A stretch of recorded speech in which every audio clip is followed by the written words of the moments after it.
Okay, we are getting into the bans in this round of 8 game. This is going to be Sofanda Cox versus FatMii 2 Heavy in the DominateDominion.com League of Legends Dominion Tournament, number 64, DD64. The first ban is going to be Nidalee. Nidalee has long-range poke, and in order to kill her, you have to walk through that poke. While she's dead, her traps can still trigger vision on the map for her team, so you have to watch out for that. It looks like Caston also being banned via FatMii's wacky syntax. Caston is an extremely mobile character, long duration silence, great chase, great escape, hard to deal with, easier to ban than to figure out how to handle him. Wukong, armor reduction, AoE airborne, he's great initiate, he's all around really strong character, and he usually doesn't die until after his big play's been made. Jace, also being banned. Jace is a highly mobile character who has good poke, he's also a good brawler on top of that, and he doesn't really have any direct way to just kill him. He does suffer a little bit from kiting, but then he can just turn to gun mode, shoot you a few times, and break off, so that doesn't even work too well either.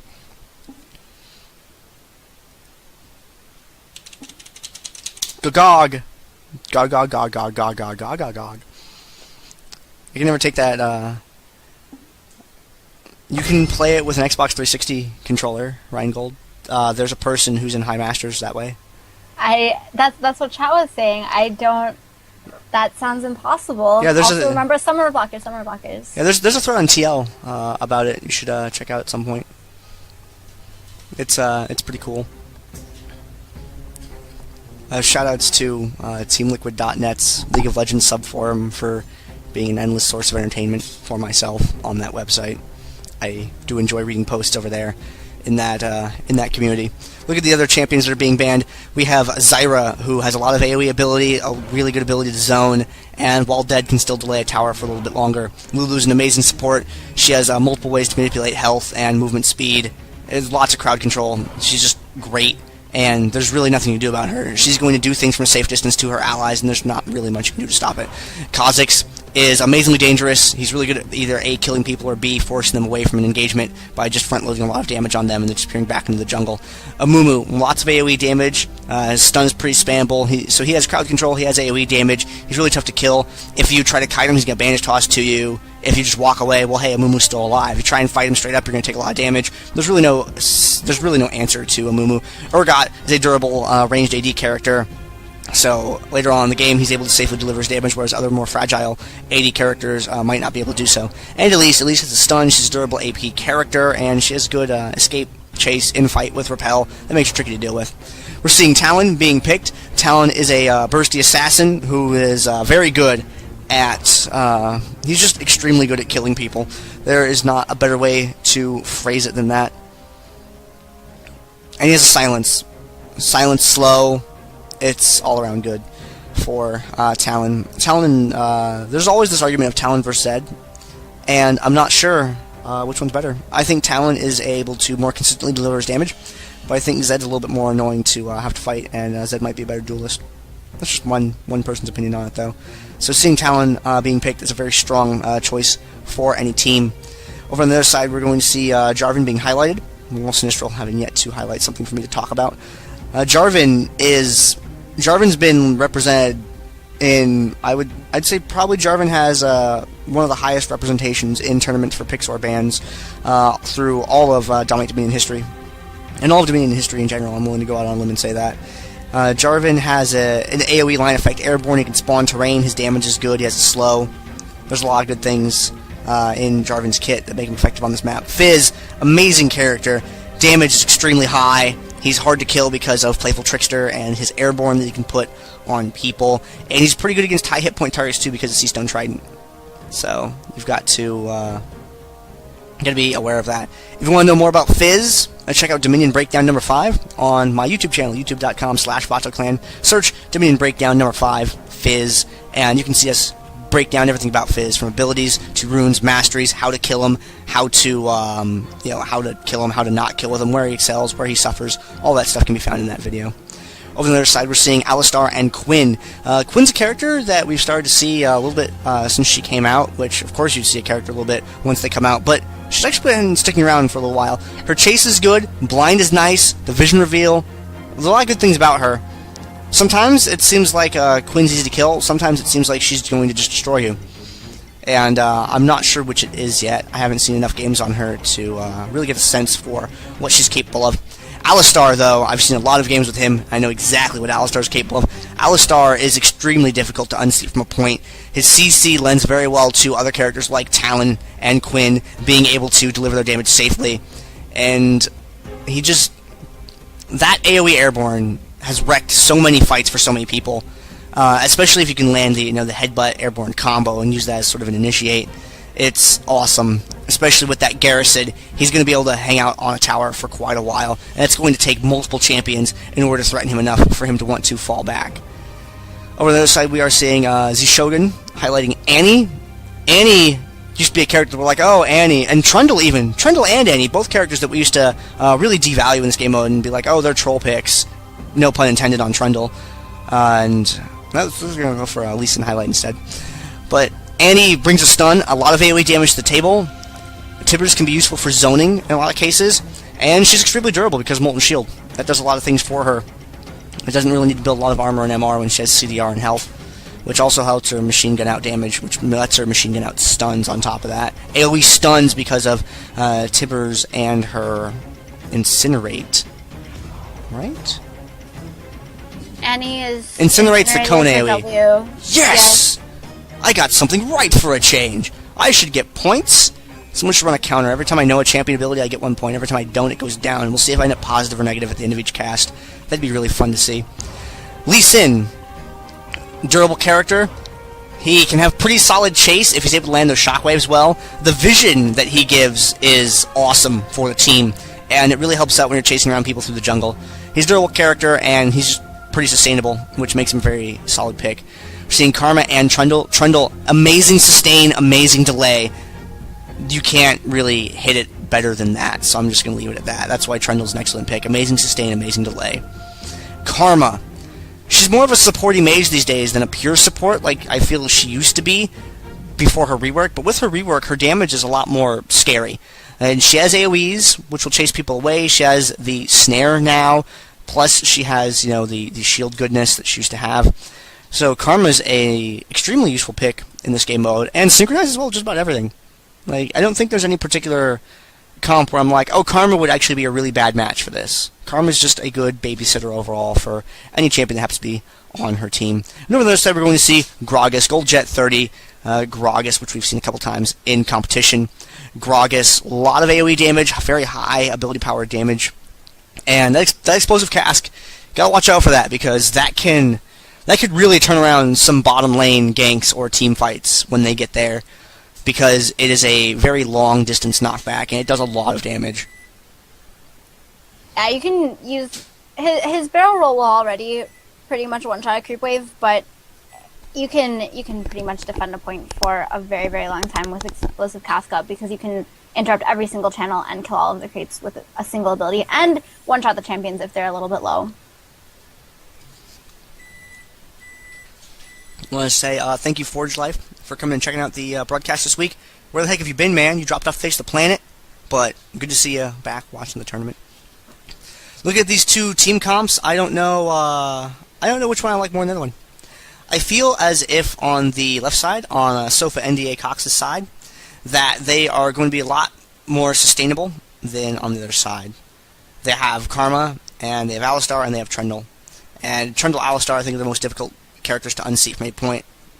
I feel like we will see Trundle bottom lane. That's the vibe that I'm feeling there. And Karma, Alistar up top. Like, how do you get them off the point with what the other team has? I'm not seeing it. I'm not seeing what threatens them to the point where they're going to leave. They might have difficulty in getting points, though, however. Quinn is going to have a lot of backdoor potential, actually, when her Valor is up. It's 140-second cooldown level 1, so it's not going to be up all too often early on. As she starts to level it, it'll decrease, and of course, if she gets CDR, that'll also decrease. But that gives her a shit ton of move speed. She wants to use it in combat because it also gives her a lot of extra damage. But even if she just wants to use it to get more mobility, it's going to help her get around the team a lot, and with the around the map a lot. And with the clairvoyance from Karma, that's going to be able to ensure her safety if she does try to backdoor. So backdoor's not too common as far as I know, but Quinn is definitely a champion that can make that happen quite well. And I see the clairvoyance that no one else can see because I put the summoner blockers up. Oh gosh, why did I do that? Seeing the clairvoyance on Karma. The vision is extremely valuable in this game mode because there are no wards. Freighters in the chat is asking, what match is this? This is going to be the round of 8 game. This is going to be Sofanda Cox versus FatMii 2 Heavy for the DominateDominion.com League of Legends Dominion Tournament number 64. And if you like us and what we do, you can follow DominateDominion on Twitter at DominateDom, Facebook.com/DominateDominion, give them a like there. Follow my gaming clan on Twitter at VatoClan and YouTube.com/VatoClan. And yes, Cercio, you should have. It was very fun. I want to say Kirkio when I read it, but I know that's not correct. I feel like if Fizz can connect with Talon, then like whichever one of those two assassins hits the other one is going to kill him. Because Talon has the silence, and Fizz just does a ton of damage. So I think that towards the later part of the game, when their damage begins to increase, you know, with items, just the way that naturally goes, I think that's going to be a game of which assassin is going to be able to make the fight imbalanced. Because Fizz's Seastone Trident is very, very useful against characters like Alistar and Trundle. Very specifically against those characters, Seastone Trident can be amazing against them because of that extra chip damage. BFT plus Seastone Trident can be pretty scary.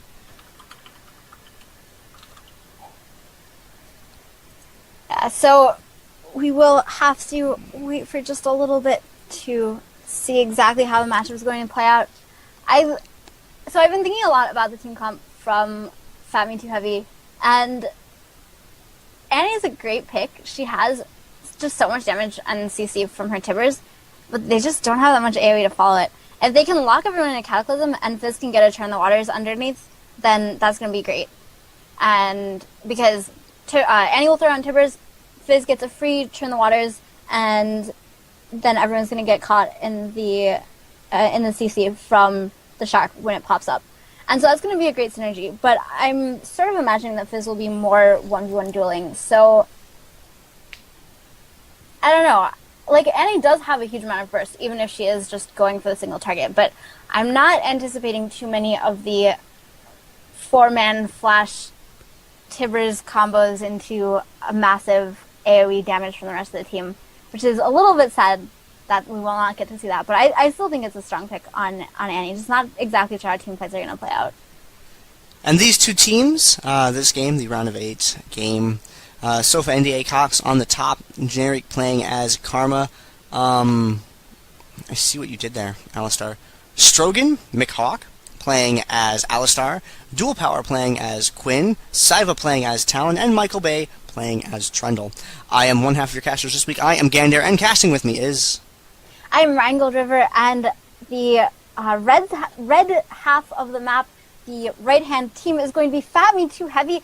FatMii himself is playing as Driven the Fourth, Morale Sinistral on Frostfire Annie, Shogun on Fizz, Chronic and Gina playing Lee Sin, and rounding out their composition is going to be Goldjet 30 on Gragas. Oh man, Quinn walked over to the wall a little bit too early there. I like to show off what the skins look like in-game by using maximum zoom with my spiffy little scroll wheel here. I feel like they're trolling us right now by all going to the bottom side of the summoning platform. They do that, yeah. It's, this community, sometimes I think they just want to see me suffer on camera and watch the VOD later and giggle about it. They're trolling the other team because they have a clairvoyance. Ah. How sneaky. Starting items, nothing jumps out as particularly unusual. Boots, Prospector's items, health potions. If you want to know why Prospector's items are so darn useful and why they're so popular, if you will go back and watch the VOD, which I will have to rescue the VOD from the Twitch archive because I forgot to local record it, so if Gorman or someone wants to clip that out after the tournament is over, that would be super helpful if you could put that on the internet somewhere so I could add it to the playlist. But in the round 16 game, we got to see a fight that was won by just margins of health. And I feel like that if Sith Empire had those Prospector's items, it would have turned out better for them. And that's why you see both teams here getting those Prospector Silence, because if one has the health advantage over the other one, then that means that there is extra damage they can take that the other team cannot, which leads to sort of a little bit of an imbalanced fight. Both teams heading on up towards the top of the map right now. Annie does have the stun available. Clairvoyance is going down on both sides. There is the Sonic Wave from Lee Sin. Also doing a little bit of zoning there. And Karma going to drop a Q. I'm very interested to see when Karma decides to use her mantra, because she's only going to get one in the first fight. And it's actually going to be right there on a Q. I feel like that was a little bit of a waste of the mantra, because it didn't really hit too many people. There's the EQ from Jarvan, going to get a headbutt in the middle of the team. Good pulverize from Alistar to almost everyone. Some damage from Talon. There's Fizz driving in. Focus is onto Karma. She is going to fall down almost immediately. Alistar trying to run away a little bit. Harrier proc onto Lee Sin. He's going to be taking quite a bit of damage. Alistar is overextending a bit. Wants to get to Fizz. Gets the interrupt, but falls almost immediately. Lee Sin diving forward now. Gets the kill, but is going to fall to Quinn. Jarvan now gets Talon, and Quinn also going to fall to Jarvan. Revives are being used. Karma is here already. He gets one mantra Q off, but Jarvan does live, and there's the windmill going over FatMii too heavy. Now the second wave coming in to battle for this point. Generic going in for the capture immediately, using that shield to absorb the damage of the Urchin Strike. Shogun being forced away with the damage. And the silence, Fizz is definitely allergic to silences because they lock him out of being able to use Playful Trickster to avoid damage. See Shogun taking more poke from Karma there, and a defensive garrison to drag things out even further. But are they going to be able to delay it long enough for Jarvan and Lee Sin to be able to get to the tower before they're able to pull a neutral off? Fizz has been doing a very good job of staying alive so far, but his time seems to be short as he is sent back to the summoner platform. Annie is stunned under, Annie gets a stun under tower, onto Karma. There's a double kill for Jarvan. Lee Sin has come back, Cataclysm, and a triple kill for Jarvan onto Quinn. Can he pick up the Quadra is the question. There's a Dragon Rage Quadra kill for Jarvan, picking up all four members there and defending the windmill. FatMii actually doing an excellent job there with J4, with that long-range Cataclysm to secure that kill. It was a very good use of his abilities, and just goes to show you just how much space that Jarvan can cover. Z-Shogun coming down to the bottom to gank Trundle. Gold Jet 30 just barely surviving that fight with not very many hit points left. And Generic is going to come down here, though, to chase Fizz away from the point. So gets a little bit of the health off that point, but not going to get it down all the way. Grog is very, very low. Goldjet will just recall. Fight on the other side, though. Alistar does get a headbutt there. He does have a, he's 6. He has his ultimate, is what I'm trying to say, and he's going to use it there. And there is the Shark coming down also. Not too much damage, so far. Sakai Strike is used by Quinn, gets a little bit more. Looks like Lee Sin is going to be able to get out alive, and he does not have Tibbers available right now, and that is hurting her quite a bit. There's finally the first kill onto Quinn. Alistar gets another one. Gragas has roomed up from bot. Meanwhile, Tether on from Karma. She is not going to live, though. And Talon, the only survivor up here. Trundle still in bot, did not rotate. And another team fight won by FatMii too heavy. Talon is going to retreat away towards the refinery on his side of the map. Michael Bay back in the bottom lane against Gold Jet 30. A lot of airbornes in that fight, one right after another. The CC being thrown down, so staggered.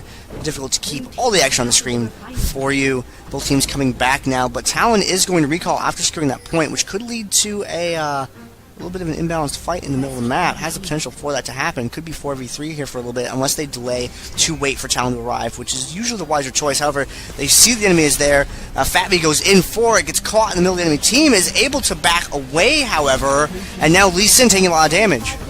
Lee Sin is taking a lot of damage. Gragas has roamed up again. Great job by Goldjet to come there all the time. First kill is onto Karma. Looks like Talon very low, also can get away. Quinn is, in addition, trying to run away. She does not have her Valor available to her right now, so can't get that additional move speed. There is the EQ from Jarvan, finally getting the kill onto Alistar with that Incinerate, and Dual Power is alive, but I don't think she can duel 1v2 plus Tibbers. But I just want to say, at the beginning of the fight was a great splitting by the members of Sofa and DA, because what happened was Jarvan almost landed a perfect EQ combo, but they split to opposite sides, not letting it happen. And there's Alistar coming in. Quinn does fall to Annie. Jarvan trying to run away. Good stun onto Karma there. He actually runs out of mana for the EQ combo, so not going to be able to get away quite as fast as he might like to. Alistar is here, does not have, or he does have his ultimate, so he'll be fine there. A little bit of minion pain onto top turret, but again, nothing too big there. Clairvoyance reveals that they don't have any backup coming for them, so they are going to retreat away from that center of the map right now, as Alistar is out in front where he needs to be to begin a fight if he finds an opportunity. FatMii diving in for Saiva? No, so he can't get close enough to start anything. And the rest of the team descending down towards the bottom. However, this is going to leave the windmill completely open, and that is the quest objective point. So there is a fight in bot lane a little bit. Two separate fights, actually. It looks like Karma is going to go down. Explosive Cast did have to be used there. And Lee Sin very, very low. Michael Bay trying to get the kill there, but two members are here. Quest point does go down over to Sofanda. Michael Bay wants to get the health relic. He will, but I don't think he's going to be able to get the interrupt there for too long. Will walk out, go back to base. Alistar, meanwhile, is capping onto the drill there, and he picks up the kill onto Trundle. Unbreakable used by Alistar just to run away. And Lee Sin a little bit of pain here on bot lane, as Saiva has come back and did pick up the kill onto Annie. All alone, wants to get away. Karma can speed herself up in just a couple seconds, but she is just going to back off, which is smart because she didn't have too much vision until now, as two members are on the top side. And Quinn being airborne by Jarvan there, and the Cataclysm now being thrown down by FatMii, boxing them in under their tower and taking a little bit of damage in return, but they are able to survive through that. Generic showing up to the party a little bit too late to make a difference, unfortunately, and Generic is going to fall back away from that engagement. So, Windmill is neutralized. I think Goldjet just not realizing he wasn't capturing there, taking another couple seconds to get it. He is facing both Karma and Talon right now, but Annie is on the way to provide a little bit of backup, and they shouldn't have too much problem at all. There's a body slam over the wall. He is going to get snared by that W from Karma. Mantra on the Q, not doing all that much damage though. Fizz on his way down to gank Michael Bay. A lot of positioning from both teams. Nobody wants to get found alone, and Goldjet is able to be isolated by Alistar, takes damage for his troubles, enables Talon to catch up and deliver a silence and some damage. Generic coming around from the back is able to put more hurt on him, and is Goldjet going to be okay? I'm not so sure. That exhaust onto Karma, just saving his life, and the body slam at the last second. Can FatMii stay alive though? He is 1v3 under tower right now, but Annie is here, gets an EQ knockup onto 2. There's a barrel from Goldjet, who has survived and healed enough to return to the fight. Just with that health relic, he's looking okay.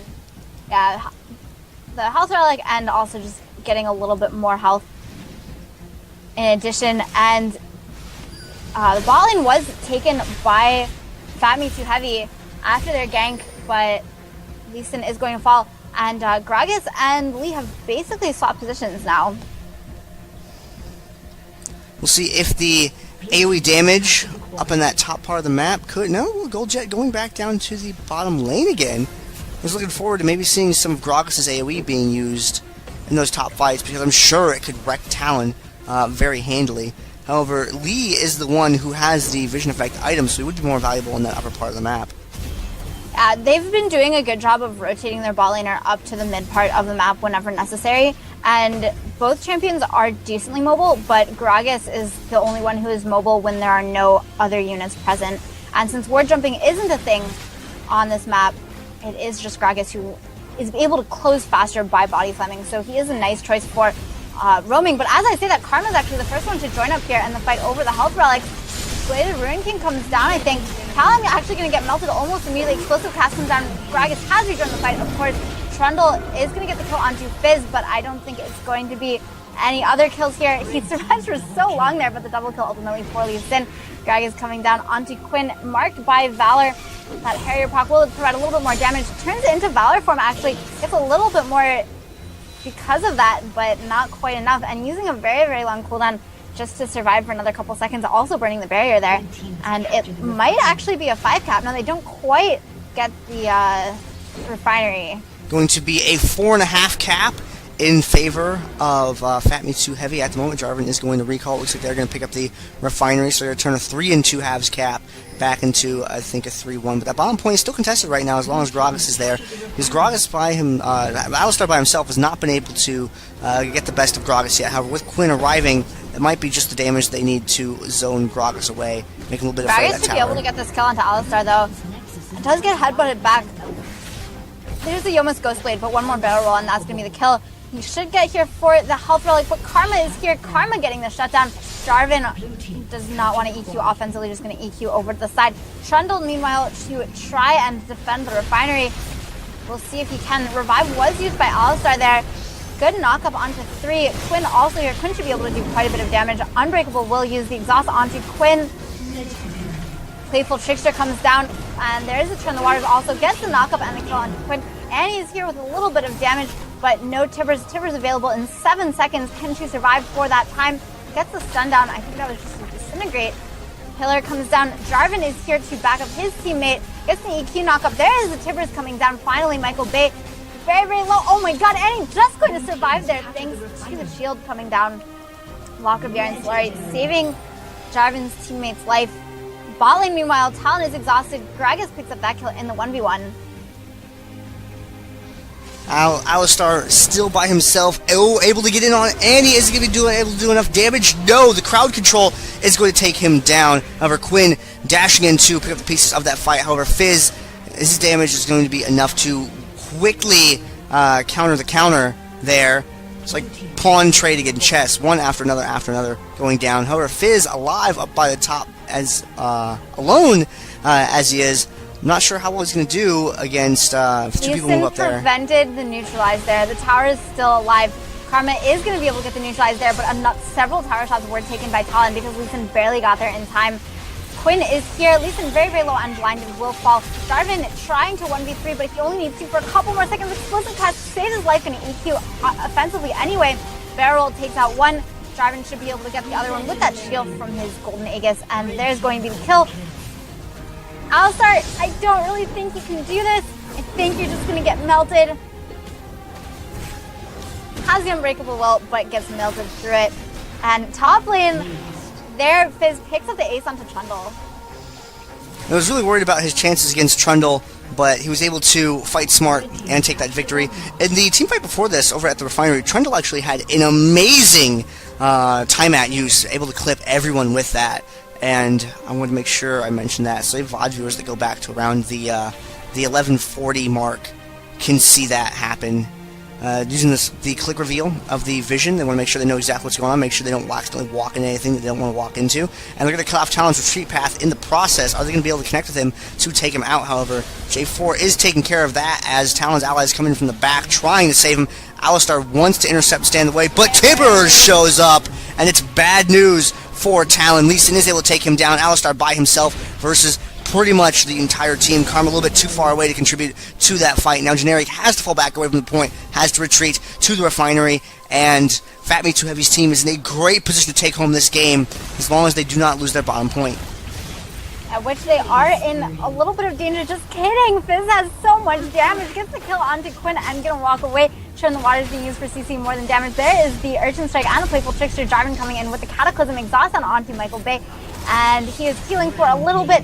Trundle is a very good duelist, but not that good. And oh no, Fizz, you're gonna die! Just kidding, you have Playful Trickster, you're incredibly overpowered. How did I doubt you for a second? 5 seconds remaining on the clock, actually less than that. And it is going to be FatMii 2 Heavy taking down Sofa and Cox. And moving on to the next round. Now we're going to go on to the round of 4. There was some really awesome Fizz play by Z Shogun in that last engagement, dashing in with the Urchin Strike to deliver an AA in order to put the damage from the Seastone Trident on, then Playful Trickstering back away to let that tick for 1, and 2 to let cooldowns refresh before he could circle around, go back in to deliver that other Urchin Strike to pick up the kill. That was really good by Z Shogun at the end of the game.